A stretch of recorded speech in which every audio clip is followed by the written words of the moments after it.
Let's get this party started. High def with the professional. Greasy says, I need a vacation, yo. I know some of y'all out there working. You know what I mean? Some of y'all work nonstop. I do too. But you ever get back from a vacation and then like a few weeks later you feel like, damn, I need another vacation. I need another vacation, yo. I know I stopped where I had the summer quote unquote off of the podcast. But like I had other shit going on in my life, lots of shit going on in my life. So I didn't have the podcast, but I was still grinding on a bunch of other shit. And now I got the podcast back up, which is awesome. But I still got all that other shit going on, and it's getting more and more intense. And I need another vacation, man. I need some time off. I gotta take my own advice. Can't be burning out in this motherfucker. So I think I'm gonna take a couple days soon and just like check out, maybe like take a little bit of a road trip and just get away from screens. That's the thing, man. It's like my eyes and shit at the end of a day be like burning. It be all dry and shit. I know I could use drops. I use drops and shit. But you know what I mean? Like when you like, let's say you're in the studio or you're coding or you're game developing or you're building levels or you're doing sound design or whatever, or you're answering fucking emails. You spend all this time on in front of a computer or looking at a screen. Duh, right?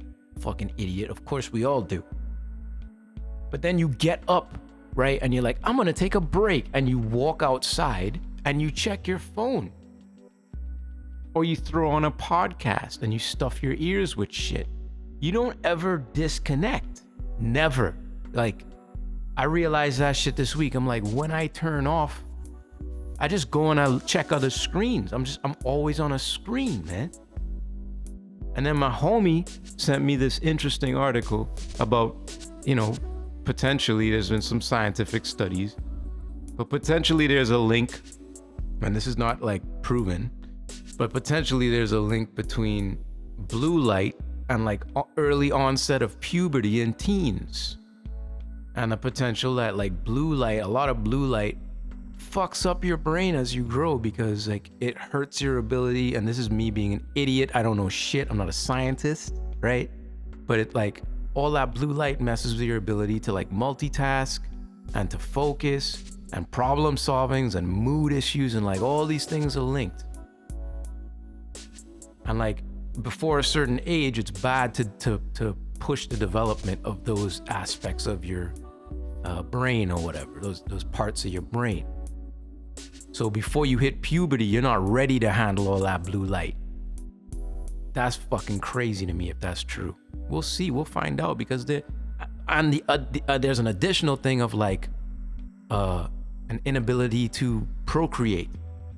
So my brain goes on some Children of Men shit. What if what happened right before Children of Men? You know that movie? If you've never seen that movie, I don't know what you're doing with your life. Just go fucking watch that movie right now. But the beginning, like before Children of Men happened, imagine if it was just like everybody was on cell phones and all that blue light basically killed our ability to make babies, killed fertility somehow. You know what I mean? Whether it's like kids growing up way early in puberty and then some shit gets fucked up in their DNA and they can't reproduce. Imagine if phone screens and all the screens we have around us would be the reason for our extinction. That's the kind of tip I'm on today, y'all. That's the tip. That's why I need a vacation. I'm thinking about the end of civilization because of the screens I look at every day. It's time for a break. It's time for a break. When you going to take it? It's time for a break. I'm gonna get in the car. I'm gonna pick all back roads. I'm getting into a kick right now. Okay, all right. Let me bring y'all up to speed. All right. Electric cars are the new crypto. That's my thought. First off, right off the bat, EVs are the new crypto. You know why? Boom. They're like the future of shit, right? right? In like the public eye, it's like the future, quote unquote. 2 is like highly desirable for some reason. It's like sexy, right? To have an EV, and it's just sexy to like be in crypto and be making money in crypto, whatever.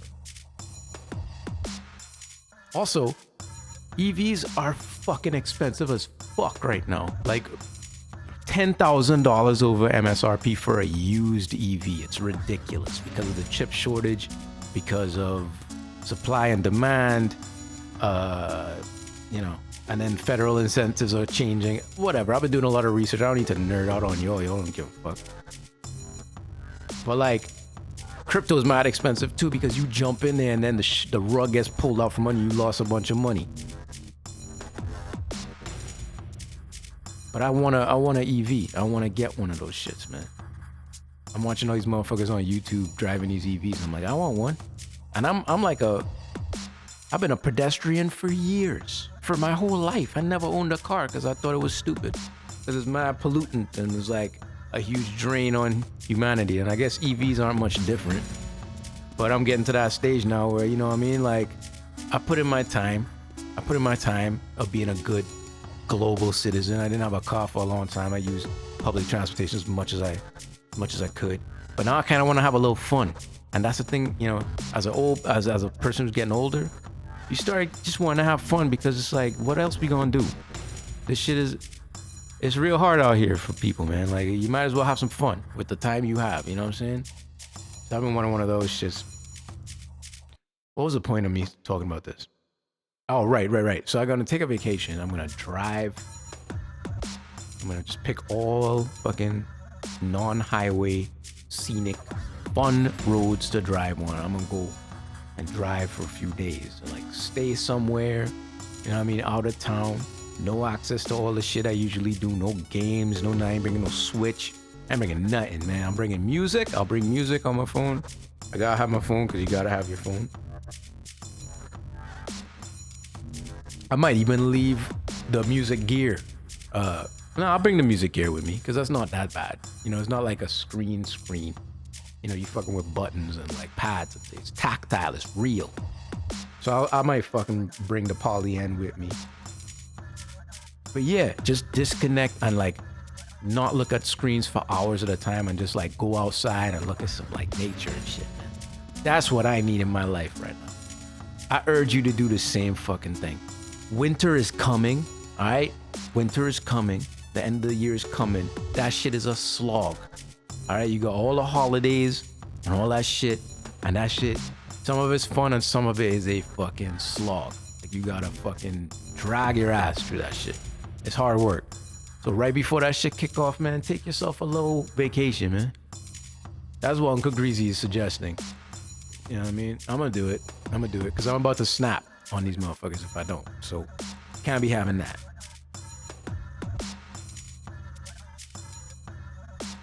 Farming simulators are the new old hotness. Everything nowadays have farming in it.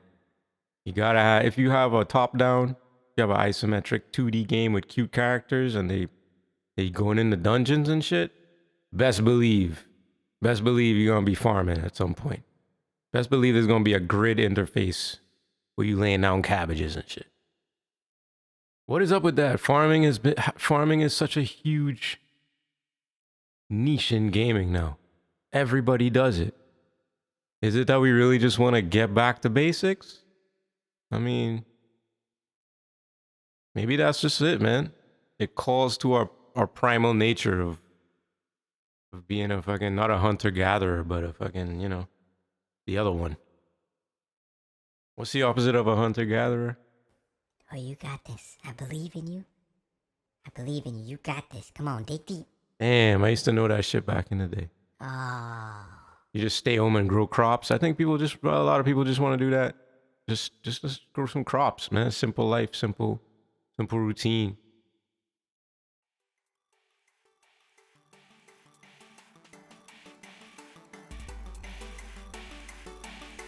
I really want an EV. I was looking at that Ioniq 5. Shit looked like a fucking Back to the Future car. Man, those shits are fly as hell. Why they can't like America is so far behind in the electric car world compared to the rest of the world in the adoption of electric cars. Dog, I've been watching all these videos. You know how far ahead Europe is? And like China and like Korea and shit. Like they got chargers everywhere. The infrastructure is banging. They got fucking cheap cars. They got expensive cars. They got big cars, little cars. Cars for all kinds of different fucking types of people. All running on electric for all different kinds of ranges. All different price points. Available to people everywhere. America is a joke compared to that, yo. They ain't got shit out here, man. They got like, I mean, it's growing. You know what I'm saying? And it'll get there. But damn, like, it's so clear once you start researching electric cars how behind America is. It's madness. If you're not rich as fuck, you ain't getting on this quote unquote green initiative, yo. Even if they do pass that federal incentive, like, it's still gonna be out of reach for the majority of people. It makes me sad.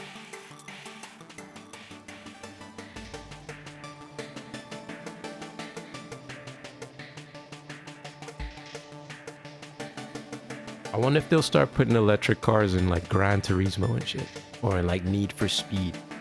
It's gotta happen at some point. Does that even exist right now? Like I haven't played a racing game in a long time. I haven't bought a racing game in a long time. I was gonna fuck with Need for Speed Heat because it was free on Steam, but I think I missed the window. But yeah, man, you're gonna start seeing like a fucking Model S, oh no, a Model 3 in Need for Speed, and it's just gonna be dusting all of these sports cars off the line and shit. That's just gonna be funny as hell. You always picking them. You always picking the Tesla Model 3. That's like Jordan. That's like picking Jordan. You know you're gonna win. That's like cheating. What the fuck? Well, so what? I want to pick the Model 3. That's cool. That's who I like. That's what I like. I want to drive that. Yeah, but that's not. You lame, man. Fuck on, man. It's gonna be like that. But online, not with some motherfucker next to you on the couch.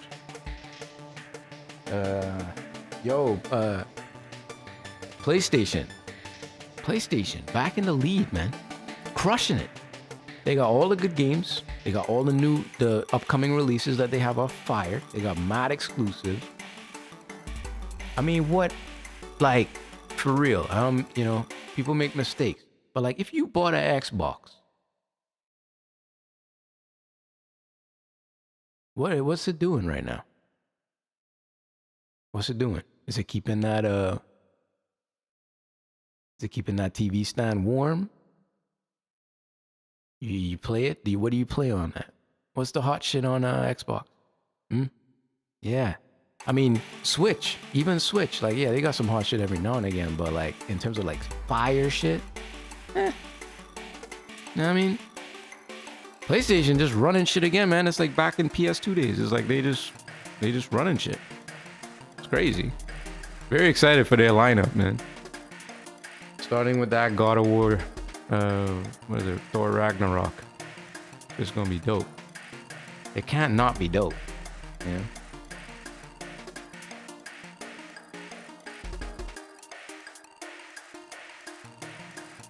God of War is gonna be one of those games I feel like they're gonna remake 10 years from now, like they do with like Last of Us.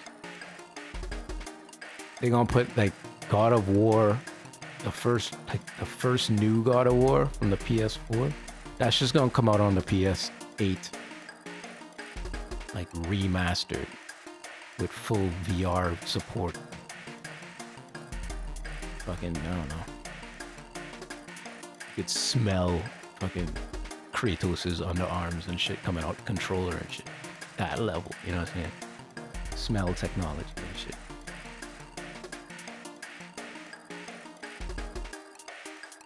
And then my final thought before we kick off the show, right? That's my final thought, yeah.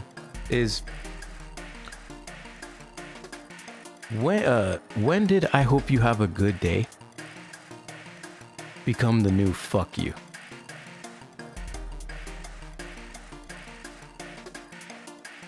I hope you have a good day. I hope you have a great day.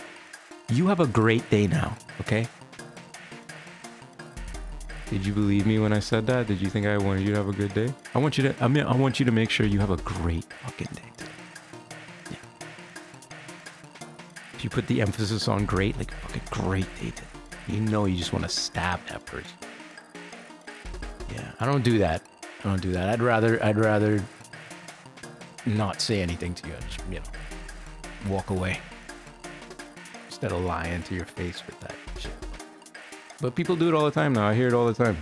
It may not come out in those exact words every time, but I hear it more and more now. People are more dicks to each other than ever before, but they do it so PC, like you can't even tell. It's crazy. That seems like a good enough time to remind you that you can reach out to me on social media and tell me to have a great day. That's Greasy Says on TikTok, Instagram, and Facebook. You can also find me on Twitter under the name M-CUE if you want to reach out. Say some shit. Or stuff you want me to cover on Greasy Says. The door is open. Let's pick a key. Today's key is a surprise. Here it is.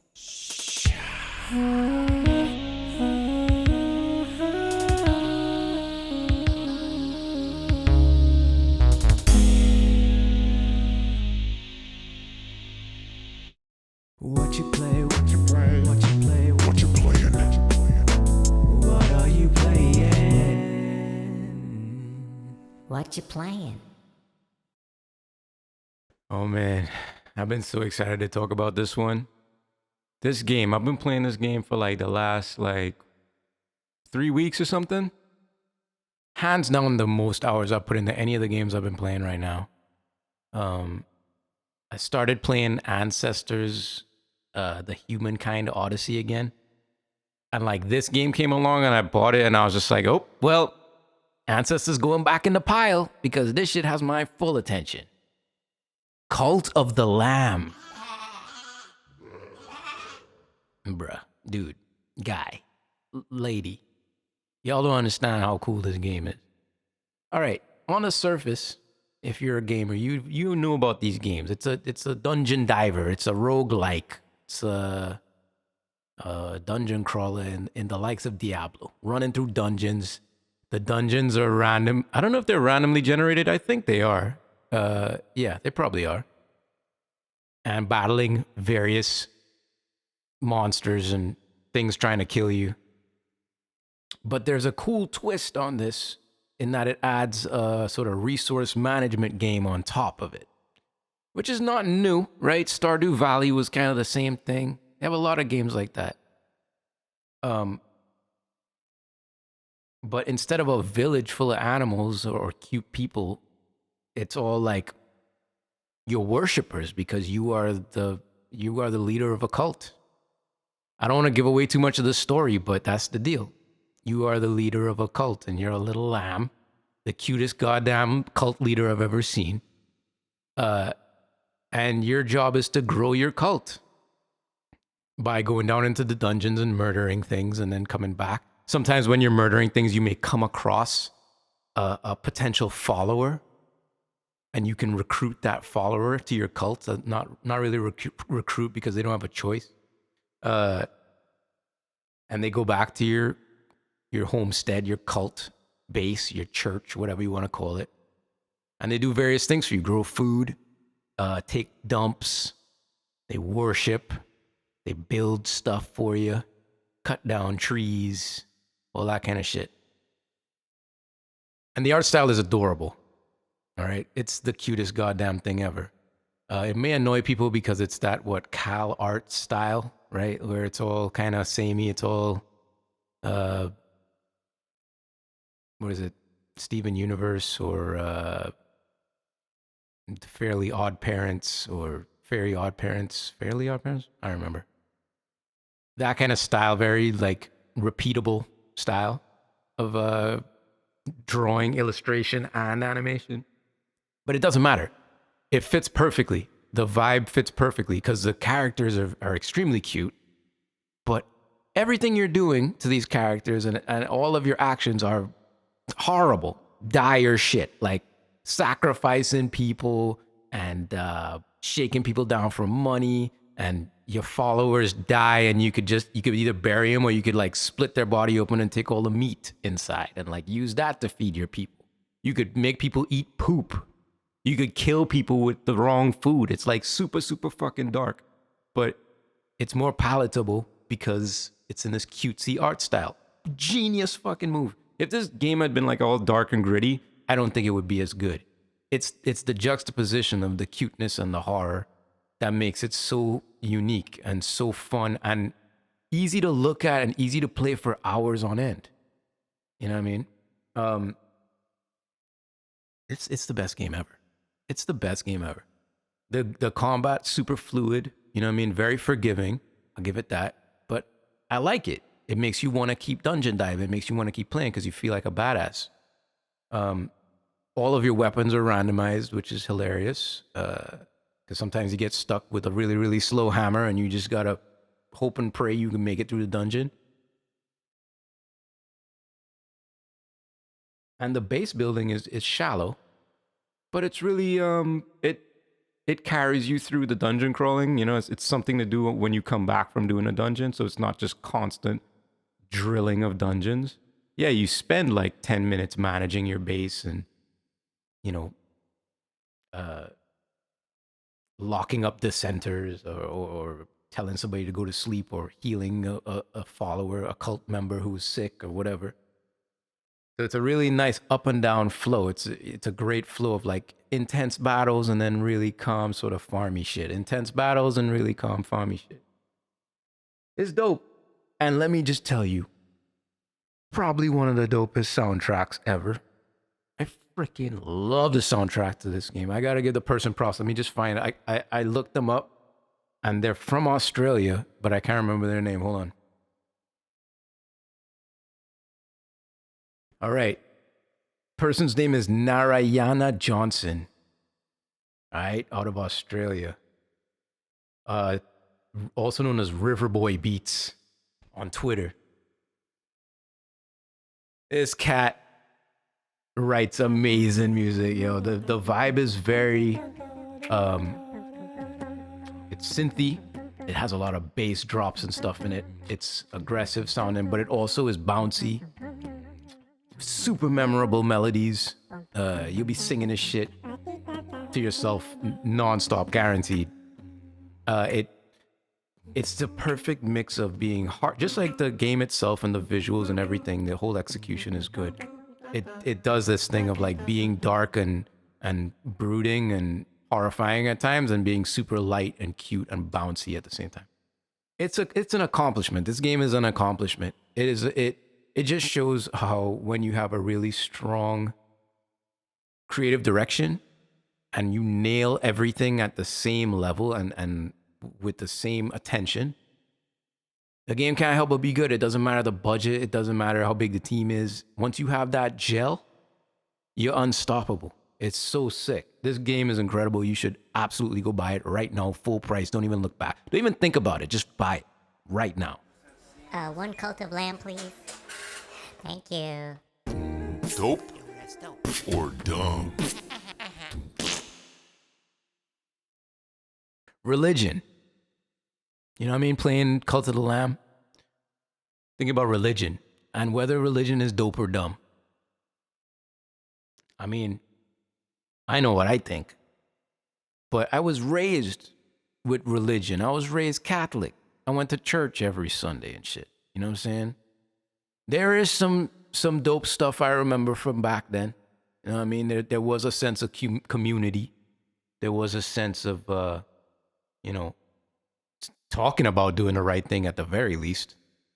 There's some lessons in there, you know what I mean? If you could carve through all the bullshit, depending on the priest you had, he might have been a dope MC. He might have been dropping bars up inside of there and making you feel inspired and shit. Sometimes, most of the time, not really. Not really. Boring as fuck.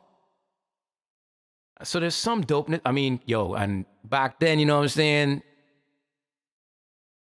That was like a social event too, because I might see a little girl that I liked, and I'd be looking at her over the pews and shit. You know what I mean? Like that was a social event for me as well. So my little ass brain thought it was kind of dope, even though I thought most of the shit they were talking about was kind of dumb. On the flip side, though, religion is like one of the dumbest shits ever. It's dumb as hell. It's dumb. It's as dumb as politics, man.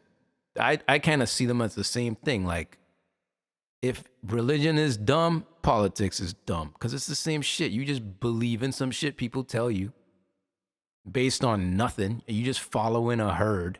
You know what I mean? You real herd mentality when it comes to religion and politics. And there's an acceptance of the way things are. There's no questioning in religion. I mean, no, that's not true. That's not true. I'm full of shit because I know, like in Judaism and shit, they always talking about question everything. Always be asking the 4 questions. The kids who question shit. Like, you always gotta be asking, like, why? Why y'all doing it like this? So yeah, I think I might be wrong about that. But at the same time, you don't question that they have a white dude living in the sky with a gray beard. Sometimes he's just a white dude with his head in a cloud, so you can't see his face. You know what I mean? Or like Preacher, like the comic Preacher, where God is like, it's like he's scared and he's trying to flex and shit don't really work and he's out of touch. Like, I'm supposed to believe all of that? How dumb do you think I am? You know what I mean? Who said so? The Pope? Oh, okay. I don't know the Pope. I never met the Pope. I don't even know what's the Pope's name? I don't even know his name. What's his phone number? Can I get his phone number? No? So then, who's to say any of this shit is true? You know what I mean? It's just like politics. Like, are there 2 sides? Is there a Democratic side and a Republican side, or are we just a bunch of fucking assholes out here? With everybody had their own agenda, you know what I mean? Like, do parties make sense? Not really. Do the lines we draw make sense? Not really. And that's what's kind of dumb about religion, is like, it separates people. It brings some people together, but for the vast majority, it separates us. Pushes us further apart. And that shit don't make no fucking sense to me.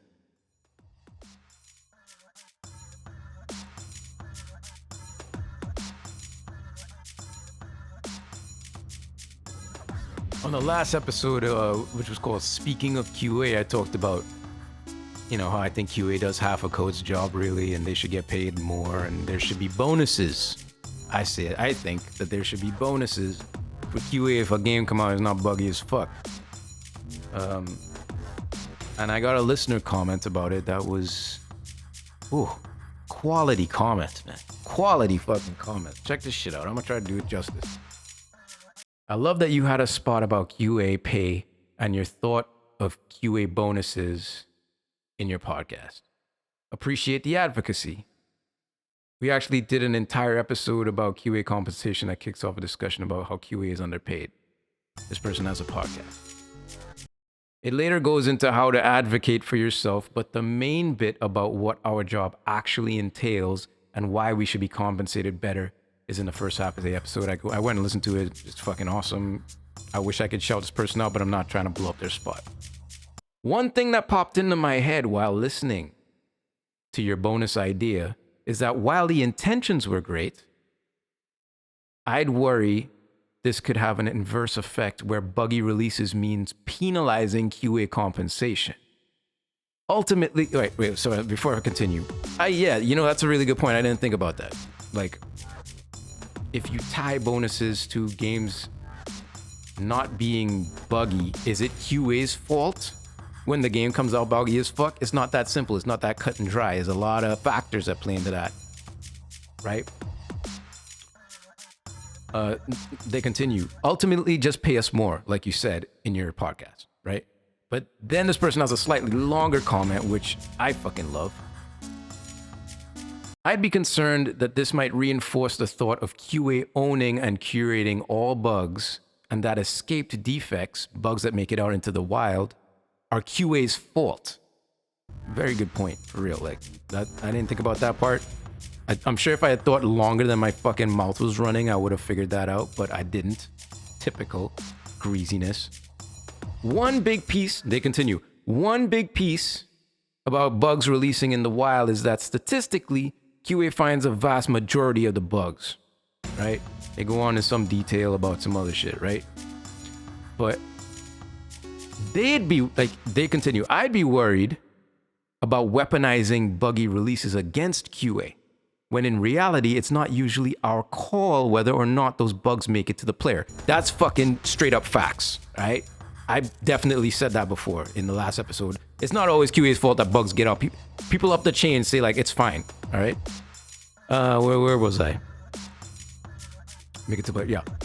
I'd also be concerned that this would reinforce using bug quotas as a metric of QA performing well, where more bugs equals QA is doing great.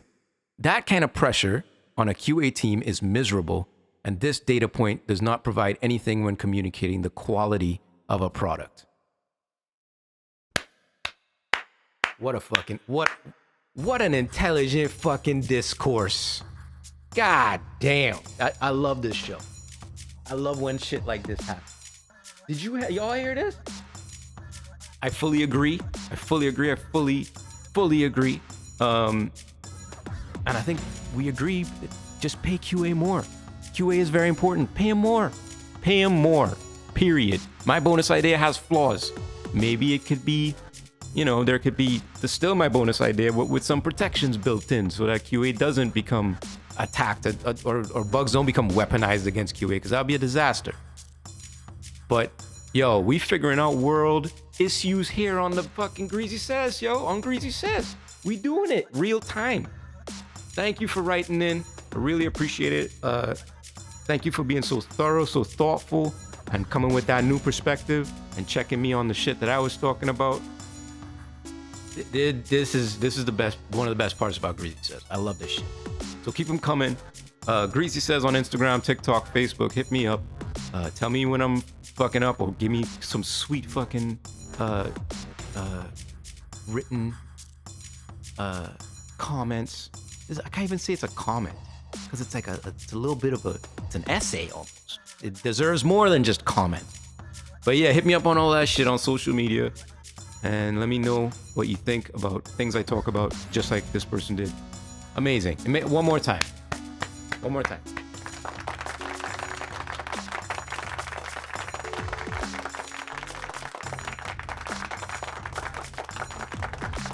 And as always, we have to end. I can't believe we're here already. We have to end every episode of Greasy Says with a little bit of time for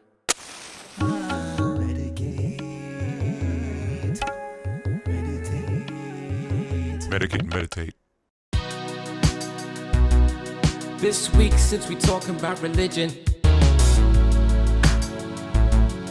Which one you gonna follow? Or are you just a loner?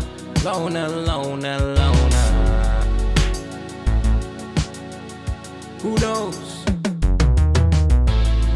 Don't drink the Koolaid. Don't drink the Koolaid. Don't drink the Koolaid. Don't drink it. Don't drink the Koolaid. Don't drink the Koolaid. Don't drink the Koolaid. Oh yeah. Sometimes we got religious beliefs in our ways of thinking, ways of doing things. But don't be a slave to that Kool-Aid. You could always drink something else, like some coconut water. Water from the coconut. Or maybe a kombucha. What flavor? Or if you're really lucky, a green juice. Don't drink the Kool-Aid. Don't drink it, don't drink it, don't drink it, don't drink it. Don't drink the Kool-Aid. Oh yeah. Don't drink that Kool-Aid. Y'all saw what happened to everybody down in Guyana. Don't be drinking that Kool-Aid, man. Don't believe every religious thing you hear. Don't adhere too closely to any doctrine or way of thinking. Always be willing to break through, man. Always be willing to change up. That's how we evolve. That's how we get better. Don't be stubborn in your thinking like religions tend to be. Well, Ladies and germs, we have reached the end of another episode of Greasy Said. It's been a pleasure. It's been an honor. I love coming back every couple weeks and trying to entertain y'all, make y'all laugh, make y'all think. If you've been enjoying the show, please let your boy know by doing a couple things. Reach out to me on social. Greasy Says on TikTok, Instagram, and Facebook. Tell me I'm doing a good job. Subscribe, or like, you know what I mean? Like whatever it is in Apple, like the equivalent of subscribing, following the podcast. That helps a lot. That'd be cool. That makes me feel good. Spreading the word. You know, if you like an episode, just reach out to your homies and be like, yo, check this shit out. It's just fire. And that just ups the listeners and we spread the greasiness. That's always what we aim to do. That's what I'm here for. You know what I'm saying? Oh, and I almost forgot. Holy shit. Greasy Says has an email address now. So if you have questions or ideas or games you want me to check out, links, whatever, hopefully not links filled with viruses, filled to the brim with viruses, you can reach out to me on greasysays@gmail.com. Very simple. Greasy Says, like the name of the show, at Gmail, because it's free. So reach out. If you don't want to, reach out to me on social, sometimes that's a pain in the ass. You want to write an email, that's a lot more sort of stealth. That's easier for people to do right from their browser or their phone without having to join and follow a motherfucker. So reach out to me, greasysays@gmail.com. I'd love to hear from you. All right? Greasy people, I want to thank you for coming out. Remember to like, subscribe, comment, give me feedback, hit me up on that Gmail shit. And until next time, it's me, Greasy. And I'm checking out with the room key. Laters.